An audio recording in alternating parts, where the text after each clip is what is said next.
Shalom amigos del Eliezer Centro Educativo Shores en la ciudad de Cleveland, Ohio, y también en Bogotá, Colombia, una clase más del Centro Educativo Shores.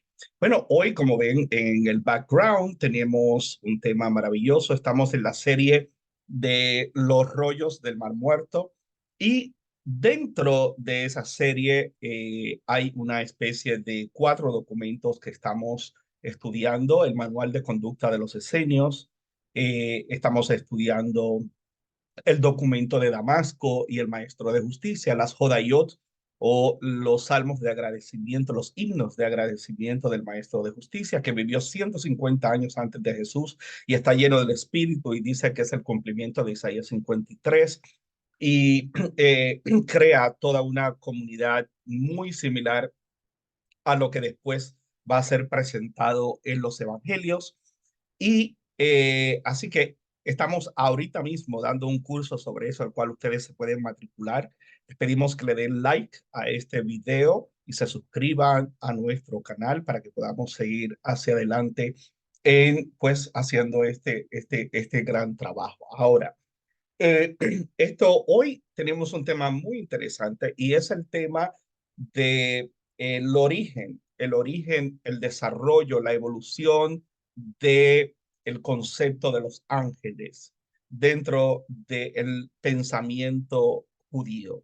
Y vamos a dar unos 2 o 3 videos, es una serie como parte de este curso, con la diferencia que los estudiantes van a tener preguntas y van a tener una especie de quizzes o exámenes relacionados a este material como algo complementario a lo que estamos dando en el curso. Nos estamos reuniendo los miércoles en la noche. Son 4 miércoles, son 8 a 10 horas de curso, incluye un certificado si completa los exámenes, incluye un PDF, incluye varios libros, incluye un grupo en Telegram cargado de material, así que realmente es un gran regalo y es una experiencia maravillosa de aprendizaje. Así que vamos a la clase de hoy, la cual es muy, pero que muy eh, importante. Y queremos decirles que nos apoyen dándole like definitivamente a todo nuestro trabajo, el cual pues lo hacemos con muchísima entrega. Y es muy, pero que muy importante. Vamos a una introducción del Centro Educativo Shoresh y así comenzamos con el origen el origen persa y griego sobre los ángeles en el pensamiento judío. Nos alegramos que estés con nosotros, así que vamos a esta introducción y comenzamos.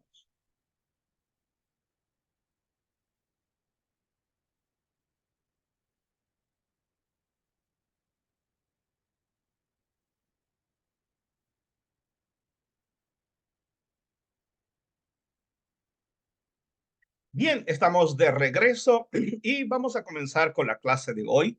Eh, tenemos la noción, tenemos la idea de que el concepto de los ángeles, y especialmente ahora con todo el énfasis que hay sobre los melajim y sobre el hebreo y la gente estudiar hebreo. En estos últimos 15 años ha habido pues toda una explosión, diríamos, de eh, influencias judías en medio de grupos mayormente evangélicos y a través de las redes ha surgido toda eh, esta explosión, ¿no? En todos los medios de acercarse la gente hacia el estudio del hebreo más que del griego y a buscar hacia el origen de muchos de los conceptos que se han creído y se han articulado a lo largo del tiempo. Pero dentro de esas temáticas encontramos la idea de que el concepto de los ángeles, como lo leemos en el libro de Génesis y la escalera de Jacob, el Jacob o Jacob significa el talón de Dios. Y vemos lo sucedido en Betel o mucho antes. Vemos en una de las parashot, vemos que ángeles, supuestamente ángeles o mensajeros, eh, hablan con Abraham y visitan a Abraham y pues, le comunican que va a ser padre y tenemos todos estos conceptos, los cuales realmente pensamos que surgen del texto bíblico. Sin embargo, como vamos a ver hoy, la enorme mayoría de los conceptos que tenemos sobre los ángeles y demonios en estas tres clases, vamos a ver y vamos a comprobarlo y vamos a enfatizar en la enorme importancia del estudio de los rollos del Mar Muerto. Y para aquellos que no saben lo que son los rollos del Mar Muerto, es la literatura cercana o durante el segundo templo o a finales de el periodo persa y el desarrollo hasta diríamos, el periodo macabeo o hasmonio, eh, en el cual se desarrolla en arameo, en hebreo y en griego una serie de literatura sapiencial o enoquita o escatológica del fin del mundo, grandes expectativas mesiánicas fundamentadas en las situaciones políticas y también internas de unos 100 años de independencia del Estado de Israel, el cual del gobierno persa y antes que llegaran en el 66 los romanos a tomar control. Esto es realmente importante porque en medio de ese periodo se desarrolló una guerra civil por el poder entre saduceos, fariseos, la clase sacerdotal. Y es ahí donde surge el maestro de justicia y surge un grupo de sacerdotes que huyen al desierto y escriben. Y no solamente escriben, sino que también hacen copias de la literatura que se manifestaba y de las creencias que se manifestaban durante ese periodo en una innumerable cantidad de temas que son realmente muy, pero que muy importantes porque esa literatura es la que realmente va a marcar el desarrollo de las concepciones, de las percepciones teológicas que tenemos hoy en día y que va a tener el Islam y que tuvo y tiene el judaísmo y el cristianismo. Todo este asunto de los ángeles, de arcángeles, de jerarquías. Sin eso, realmente, también como ya vimos en dos videos sobre la vida y la muerte, y cuál es la función de estos seres, los cuales de una forma muy simplista en el hebreo eran mensajeros y podían ser hasta seres humanos, no tenían que ser entidades espirituales. Pero vamos a ver ahora en este periodo la evolución y sobre todo la evolución como resultado de las influencias griegas, helenas o lágidas, que significa es la unión de los conceptos egipcios junto en Alejandría, Egipto, junto al griego. Estas dos mitologías unidas van a, a crear una guerra ideológica, la cual se va a convertir en una guerra también física y una guerra muy sangrienta entre fariseos y saduceos. Y eso es parte de esto que estamos estudiando en este curso, así que todavía se pueden matricular, todavía pueden estar con nosotros. Vayamos a lo primero, y es el libro de astronomía, encontrado en los rollos del Mar Muerto, los cuales mencionan al ángel Uriel, y Or significa luz, Uri, mi luz, Uriel significa la luz de mi Dios, como revelador de estos conocimientos. Pero es posible que dichas menciones fueran introducidas por uno de los autores compiladores del libro de Primera de Enoch o Enoch, para dar coherencia al conjunto. En cualquier caso, hay ya en esta obra del siglo tercero antes de la era común una compleja angeología que vamos a ir comenzando a recibirla desde el zoroastrianismo, desde que el pueblo de Judea fue llevado a Babilonia y luego los persas conquistan a Babilonia y vamos a empezar a recibir del zoroastrianismo una gran cantidad de conceptos que van a cambiar el pensamiento tradicional y sencillo de la teología judía. So, el autor no usa el término malach o ángel para referirse a los seres que controlan las estrellas, sino por el contrario usa tres conceptos propios de la terminología político-militar macedónica, esto es de donde vino Alejandro el Grande en Grecia, empleados de forma confusa, toparcas, quiliarcas y tasiarcas. Y cuatro están al frente de estas estaciones del año. Uno se llama Melchiel, es para la primavera, el otro se llama Gemelech, que es para el verano, el otro se llama Meleyal, que es para el otoño, y Narel, que es para el invierno. Y también se comienza a desarrollar la idea de Gabriel y Miguel y que eran opuestos y que uno fue creado del fuego, otro fue creado de la nieve. Todas estas ideas, nada de estas ideas realmente pertenecen al texto bíblico hebreo, son influencias que van adentrándose dentro de los conceptos. Este libro de astronomía es parte de las escrituras de los rollos del Mar Muerto encontrados en el Mar Muerto o el Qumran o el Arabá, que ha sido el descubrimiento arqueológico bíblico más importante del mundo. El otro concepto que comenzó a variar fue que los ángeles no son dioses.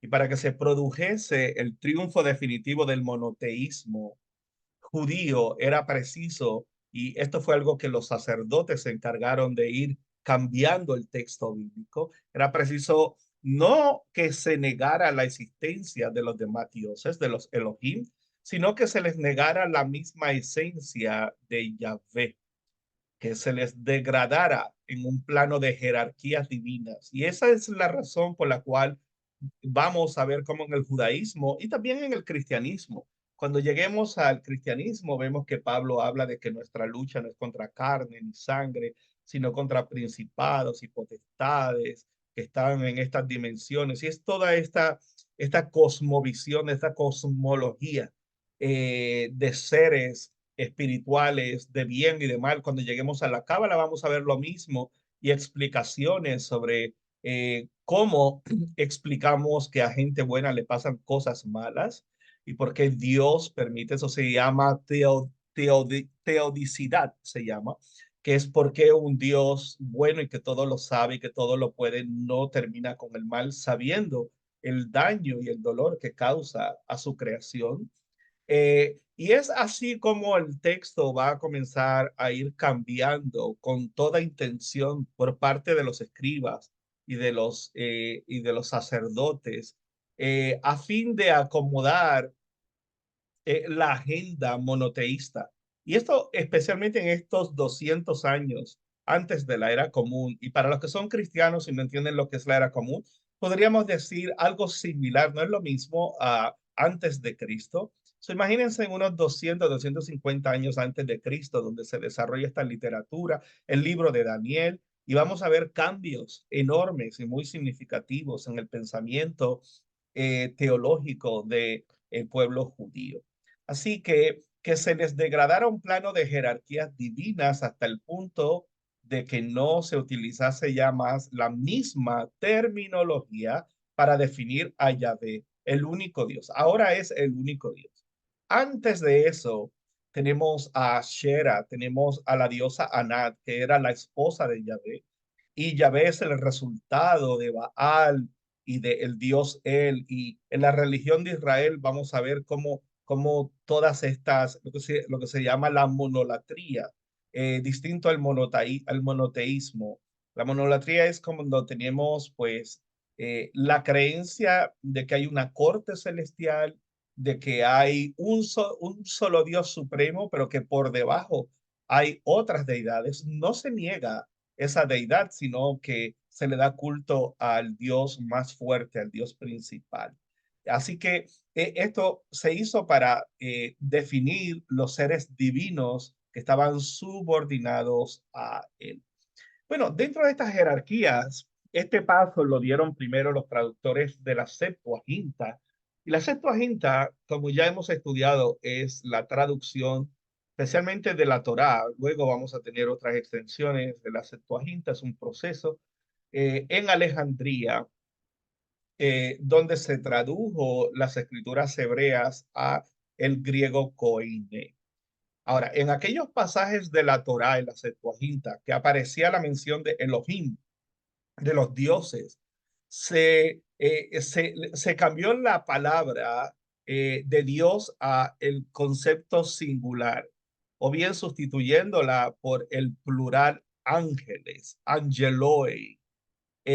Solo hacia fines del siglo tercero antes de la era común y principios del siglo segundo antes de la era común, el pensamiento griego o helenístico proporcionaría este recurso intelectual. Es un mecanismo que permitiría conciliar la afirmación de el deutero Isaías, que es el segundo Isaías, el primer Isaías del siglo octavo, como ya hemos hablado, es del capítulo 1 al capítulo 39, pero del 40 hasta el 54 tenemos el segundo Isaías o Deutero Isaías, tan atractiva para los judíos. Nuestro Dios ese es el único y verdadero Dios que existe. Y es ahí donde encontramos que, y sepan que yo soy Dios y fuera de mí no hay otro, yo soy quien crea el bien en la adversidad.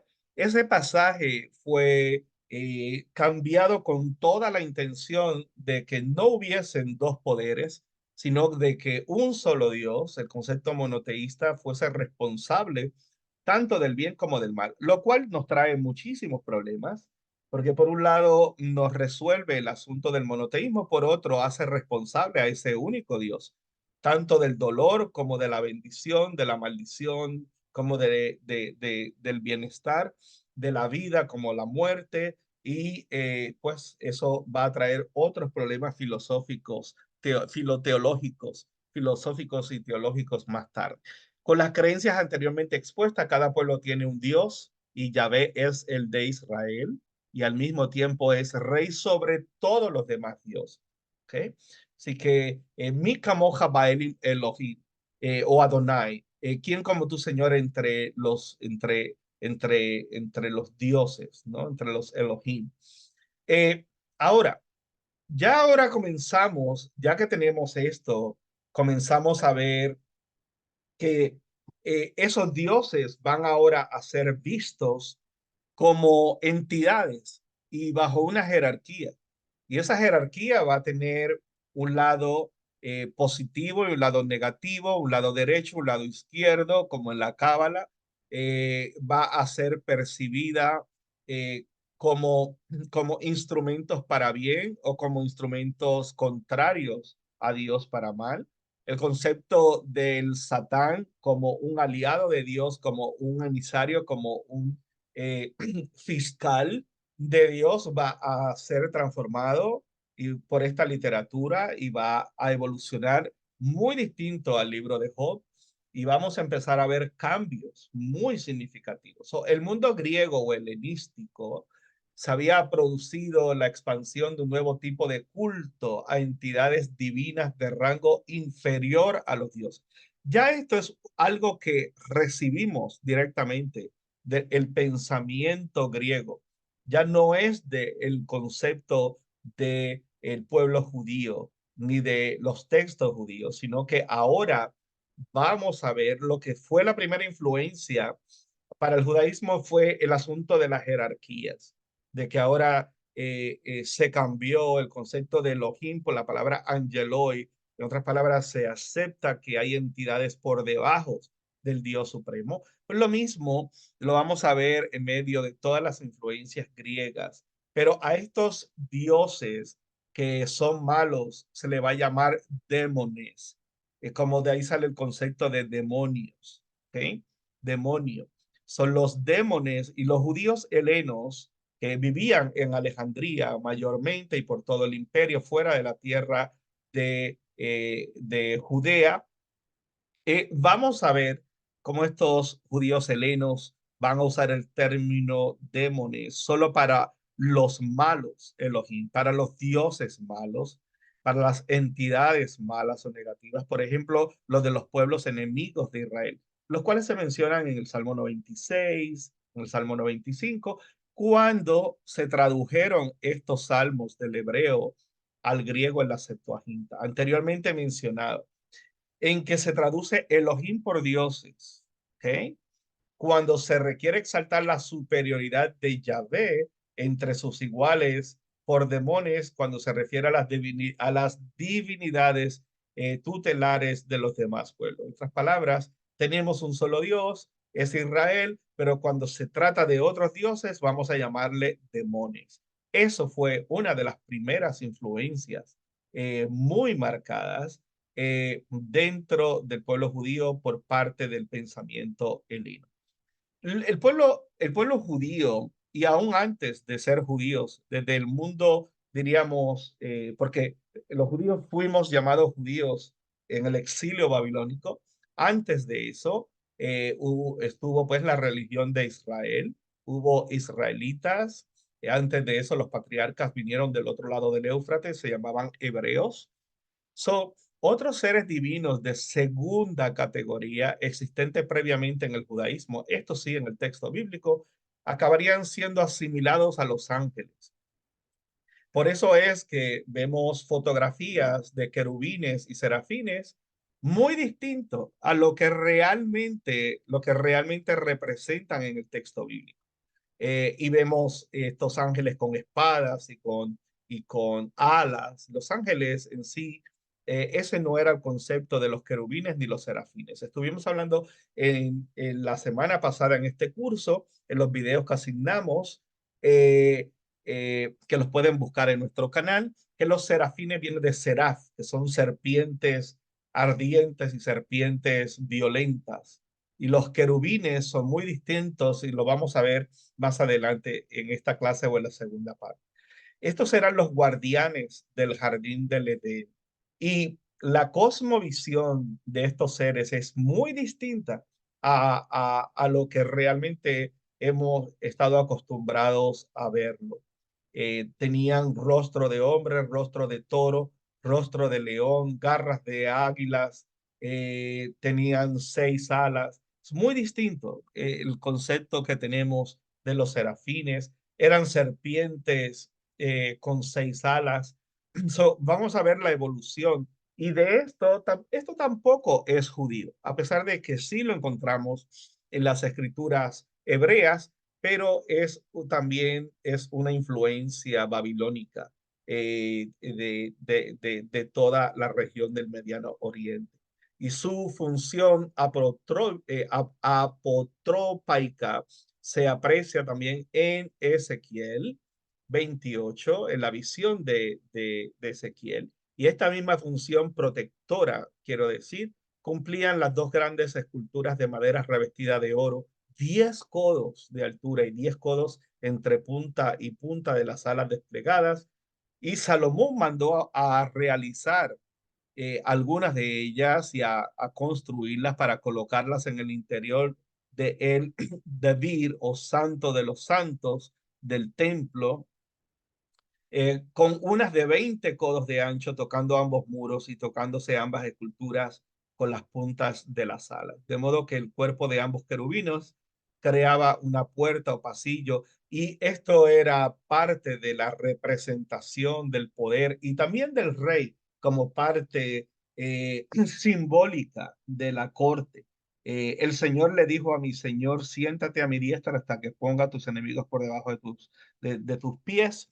Eso era uno de los conceptos que se tenía sobre el rey, no que era divino, pero que era representante de Dios en medio del cuerpo. Y estos reyes de la casa de David buscaban crear un ambiente de poder y de imágenes que realmente representaran la gloria, la cabot de Dios y el poder de Dios.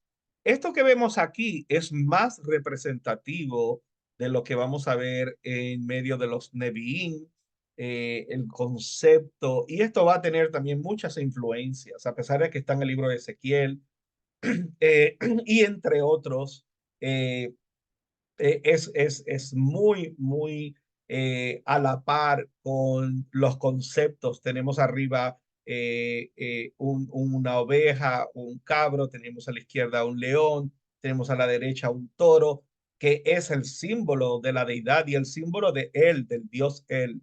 Y tenemos también que tienen manos, pero también tienen garras y tienen pezuñas y tiene muchos ojos, como la letra Ayin, que es una influencia egipcia en nuestro alefato, y es el ojo de la vida y el ojo que todo lo ve, y las alas que implica volar hacia las 6 direcciones del ser humano, hacia el norte, sur, este, oeste, arriba y hacia abajo. En otras palabras, todas las direcciones quedan cubiertas.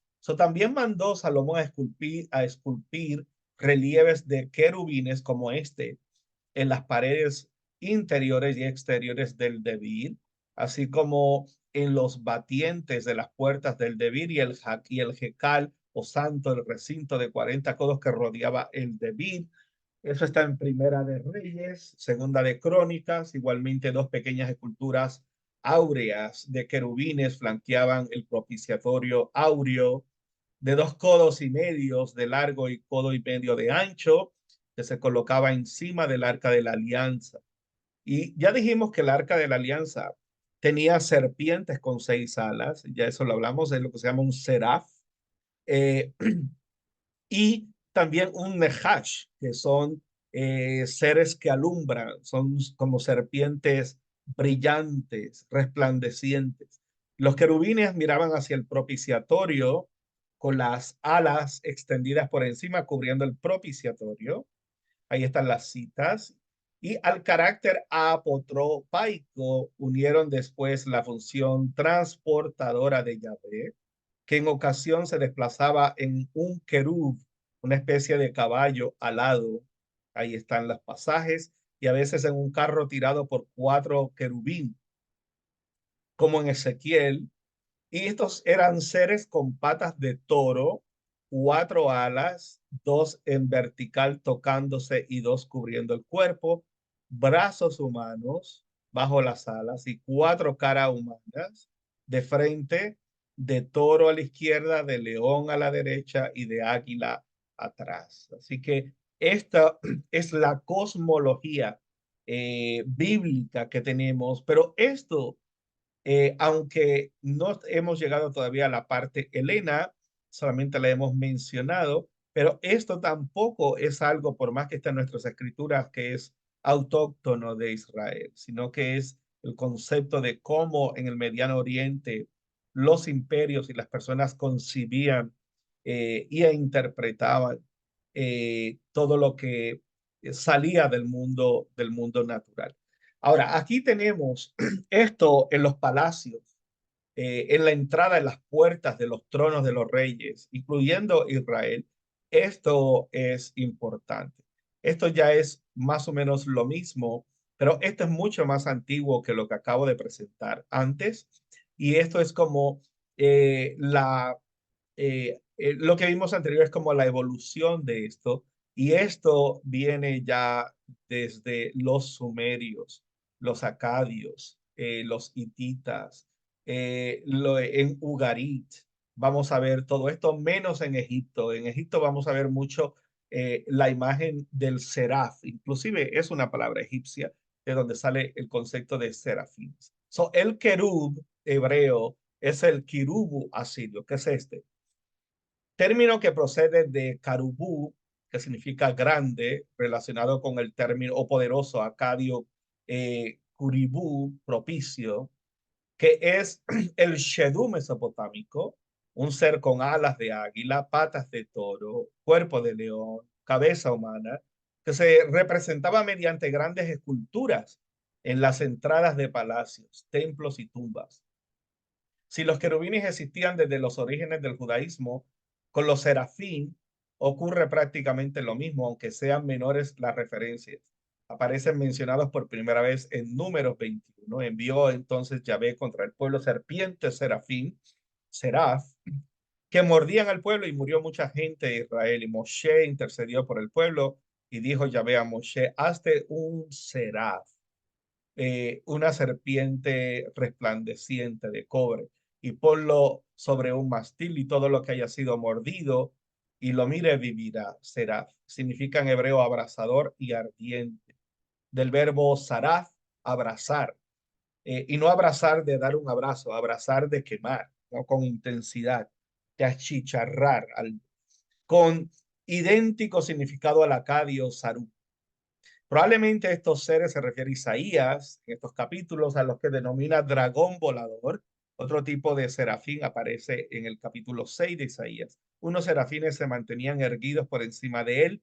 Cada uno tenía 6 alas. Con un par se cubría la faz, con otro se cubría los pies, con el otro eh, par aleteaban y gritaban el uno al otro, Kadosh, Kadosh, Kadosh, Adonai Sebaot, Kol Haaretz Kebodó, y toda la tierra está llena de tu gloria, lo cual es el punto máximo en la oración, en el rezo, en el rezo más sagrado que tenemos, la oración de pie, cuando llegamos a la Kedushá, a la repetición de la mirada en la santificación, es el punto más elevado del rezo judío, donde con las puntas imitamos, parándonos sobre las puntas de nuestros pies, eh, 3 veces mientras decimos Kadosh, Kadosh, Kadosh, Adonai Sebaot.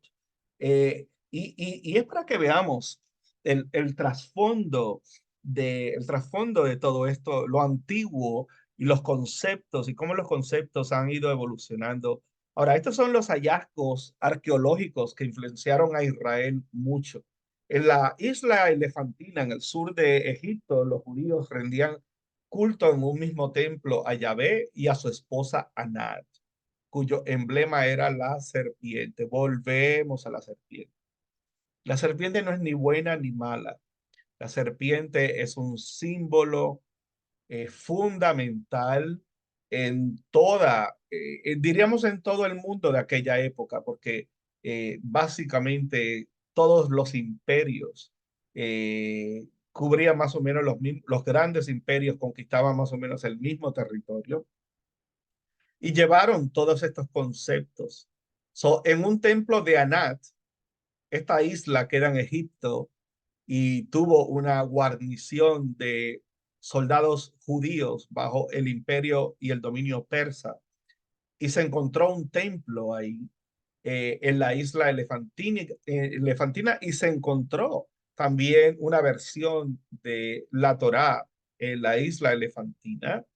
Así que en el tiempo de Amenofis III, en Beth Shan, Escitópolis, se encontró una figura de cerámica de un Uraeus en Egipto, o Aeriet, la serpiente de la mitología egipcia asociada a la diosa a Uadjet, representante del Bajo Egipto, y el buitre era el Nechbet, representante del Alto Egipto. En ocasiones las alas de Nechbet y la serpiente de Uadjet se representaban junto a un disco solar, que lo vamos a ver ya mismo, que simbolizaba el ciclo de la vida y la resurrección.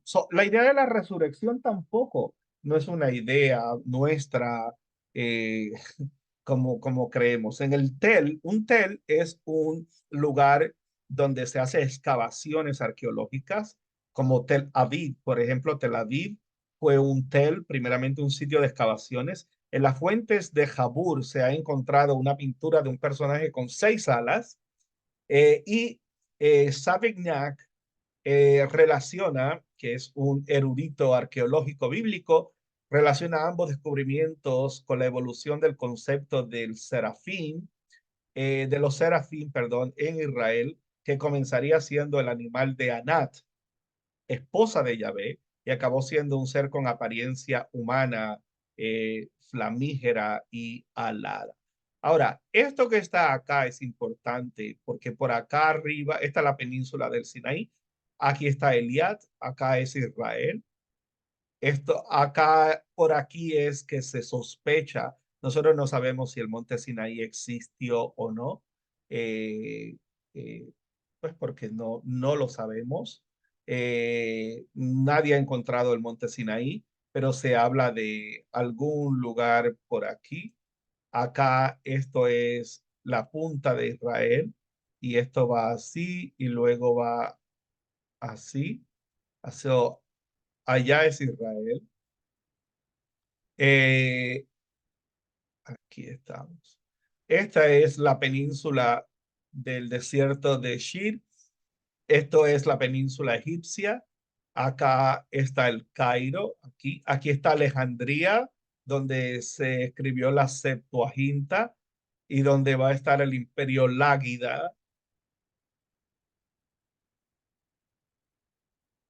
que es lo greco-egipcio. Greco y Egipto es Láguida. Y vamos a ver entonces que este es el delta del Nilo y aquí básicamente va a haber una serie de archipiélagos, ¿ok? Esto es muy importante porque es en medio de todo este ambiente que vamos a encontrar este lugar eh, que se llama la Isla Elefantina, ¿ok? Para que tengan una idea realmente de, de dónde estamos y ¿ok? Eso es muy, muy importante. Bueno, denle like al video si les gusta, si les sirve. Tratamos de llevar buenos recursos y de mantenerlos con buena información, con buenos diapositivas y ayudas que nos asistan en el aprendizaje de esta temática. Esto que vemos aquí es la esposa de ella. Y este disco que vemos aquí con dos caras de serpiente, en otras palabras, aún el tema de la resurrección. Y lo mismo lo vamos a ver con la barca, ya lo vimos en el curso anterior que se tituló Satanás y los judíos, estuvimos viendo el desarrollo, la importancia de, de esa serpiente y también para que el sol, el dios sol pueda resucitar y para que los hombres vean la luz de otro día. Esto es muy importante. Esta es la esposa de Yahvé, una de las esposas de Yahvé, que también tendríamos que hablar de Asherah. Bueno, el nuevo concepto de ángeles mediadores. ¿De dónde sale la idea? Tanto en el cristianismo como que también hay ángeles que ayudan y hay seres que trabajan en favor y en contra de los seres humanos. La preexistencia en la mente judía de dichos seres divinos pero inferiores a los dioses que ya hablamos, permitió a los judíos de la época helena griega utilizar el nuevo concepto de ángeles, no ya como dioses mensajeros, que sería su significado original, sino como seres inferiores a Dios, subordinados a Dios. Para ello, recurrieron a la doctrina filosófica griega respecto a los demonios, extendida en la época helenista a los niveles más populares, la idea de la gente y la filosofía griega, que tendía al monoteísmo desde la formulación de la teoría del uno de Parménides, consagrada por Platón, que propuso por una parte la emanación de múltiples entidades divinas desde el uno, algo así como la Trinidad, ¿no? Algo así como que desde el uno emana o como diríamos, como si de las Sefirot hubieran emanaciones de la misma energía y la misma luz, pero de una sola cosa. Y por otra parte, la existencia de un tipo de divinidad menor que actuaba como intermediaria entre los hombres y los dioses. So, del uno salen distintas fuentes y emanaciones, y esas emanaciones son parte de esa unidad y funcionan pero subordinadas o como intermediarios hacia los. Y la palabra demon procede según Chantrain del verbo diomai, que significa repetir o asignar, con lo que podría interpretarse como aquel que reparte o asigna aspectos positivos y aspectos negativos sobre los seres humanos.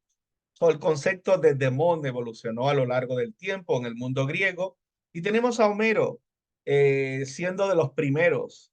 Mire que estamos hablando ya de el siglo 8 antes de la era común, mucho antes de todo lo que hemos hablado. Utilizaba el término como sinónimo de fuerza divina que actúa en el mundo sobre los seres humanos, alterándolo con el término dioses. En otras palabras, lo usaba de forma indistinta, aunque aplicado generalmente a fuerzas indeterminadas o a un Dios que ejercía especial protección sobre un ser humano, sobre un humano. So, vemos desde muy atrás, estamos hablando siglo 8, estamos hablando desde el tiempo de Isaías. Eh, esto es muy, pero que muy, muy importante. ¿Ok? Eh, so, esto es realmente significativo porque Homero menciona que desde ese tiempo ya se venía cuajando, se venía hablando popularmente de estas ideas. Pero también hay demonios, no todos los demonios para los pensadores griegos, no todos los demonios eran malos, también habían demonios benignos. So, Hesíodo en el siglo, probablemente el siglo 8 a el siglo sexto, porque vamos descendiendo, no es que él vivió todo ese tiempo. No estamos hablando, estamos hablando del concepto. En cambio, hablaba de un tipo diferente de demonios o de demon. Aquellos, los humanos de la Edad de Oro son por voluntad de Zeus, demones benignos, terrenales, protectores de los mortales, que vigilan las sentencias y malas acciones, yendo y viniendo envueltos en niebla por todos los rincones de la tierra y dispensadores de riqueza, pues también obtuvieron esta prerrogativa real, ya que trataba de demonios benignos. Y hemos de suponer que Hesíodo creía también en la existencia de demonios malignos, pero en cualquier caso nos interesa especialmente la idea de la conversión de algunas almas humanas en demonios. So, aquí es que comenzamos y esto va a tener, yo a veces en la cábala me quedo un tanto, yo digo, wow, hay aspectos de la cábala, especialmente en la masturbación del hombre y en el semen, donde una vez leí un libro cabalista que se llama El Guardián, me quedé altamente impresionado porque pues es puro pensamiento griego en este sentido, de que la energía del semen desperdiciada eh, para el propósito de la vida eh, eh, va a convertirse en Shedim, lo cual un término que vamos a ver también su evolución y es para que veamos de dónde salen todas estas ideas. Ahora, vamos a la literatura de los rollos del Mar Muerto para ver cómo todo este pensamiento griego se comienza a mover hacia ya literatura encontrada en los rollos del Mar Muerto o cerca del tiempo de los rollos de Mar Muerto. So, En el libro de Tobías es la primera mención judía que tenemos sobre demonios. Sócrates, en cambio, desarrolló la idea de Heráclito sobre un demonio personal, similar a la posterior idea cristiana del ángel de la guarda, que le disuadía de actuar o hablar en situaciones comprometidas, y la causa de esto es lo que me habéis oído decir muchas veces en muchos lugares, a saber que hay junto a mí algo divino y algo demónico. Esto también lo incluye la acusación de Meleto burlándose. Está conmigo desde niño, toma forma de voz y cuando se manifiesta siempre me disuade de lo que voy a hacer. Esa era la interpretación de Sócrates.